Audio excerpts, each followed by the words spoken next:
தந்தை மகன் தூயாவின் பெயராலே ஆமேன். லூக்கா எழுதிய நற்செய்தியிலிருந்து வாசகம். அதிகாரம் 18, இறைவசனங்கள் 9 முதல் 14 முடிய. அக்காலத்தில் தாங்கள் நேர்மையானவர் என்று நம்பி மற்றவர்களை இகழ்ந்து ஒதுக்கும் சிலரை பார்த்து இயேசு இந்த உவமையை சொன்னார். இருவர் இறைவனிடம் வேண்ட கோவிலுக்கு சென்றனர். ஒருவர் பரிசேயர், மற்றவர் வரி தண்டுபவர். பரிசேயர் நின்று கொண்டு இவ்வாறு இறைவனிடம் வேண்டினார்: கடவுளே, நான் கொள்ளையர், நேர்மையற்றோர், விபச்சாரர் போன்ற மற்ற மக்களைப் போலவோ இந்த வரி தண்டுபவரைப் போலவோ இல்லாதது பற்றி உமக்கு நன்றி செலுத்துகிறேன்.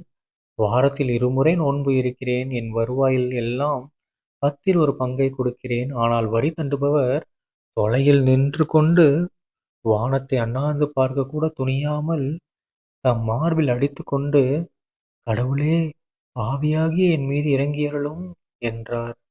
இயேசு, பரிசேயர் அல்ல, வரி தண்டுபவரே கடவுளுக்கு ஏற்புடையவராகி வீடு திரும்பினார்.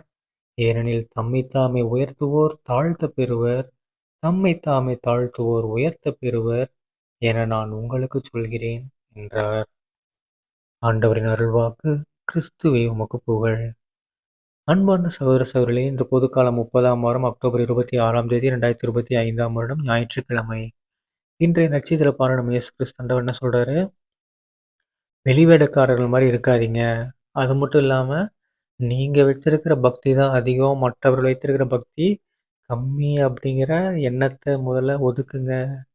ஓகேங்களா? ஏன்னா, நீ இப்ப வச்சிருக்கிற சொத்துக்கள் உனக்கு இப்ப எந்த கவலையும் இல்லாதப்ப நீ இப்படி இருக்க.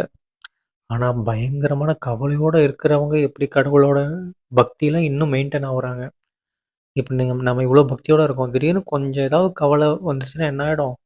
நம்ம பக்தியே ஆட்டம் கண்டிடுது. கரெக்ட்டுங்களா? ஆனா நம்ம கடவுள் என்ன சொல்றாரு? என்ன கஷ்டம் வந்தாலும் நாம என்ன பண்ணக்கூடாது? கடவுளை விட்டு கொடுக்கக்கூடாது. ஓகேங்களா? அது மட்டும் இல்லாம ஏசப்பா என்ன சொல்றாரு? தம்மை தாமே தாழ்த்தி நம்ம கடவுள்ட்ட ஒப்பு கொடுத்தோம்னா, கண்டிப்பா நாம உயர்த்தப்படுவோம். ஓகேங்களா? யார்கிட்ட தாழ்த்துறோம்? மத்தவங்கள்ட்ட தாழ்த்துறோம் கிடையாது. கடவுள்கிட்ட நம்மள நாமளே தாழ்த்திக்கிறோம். ஏன்னா, கடவுள் நம்ம எல்லாரையும் விட மிகப்பெரியவர். நம் பாவங்களை போக்குகிறவர். நம்ம உயிரை காப்பாற்றுறதே அவர்தான். நம்ம ஆன்மாவை காப்பாற்றுறது அவர்தான். ஏன்னா, ஸோ அவர்கிட்ட நம்மையே தாழ்த்துவோம்.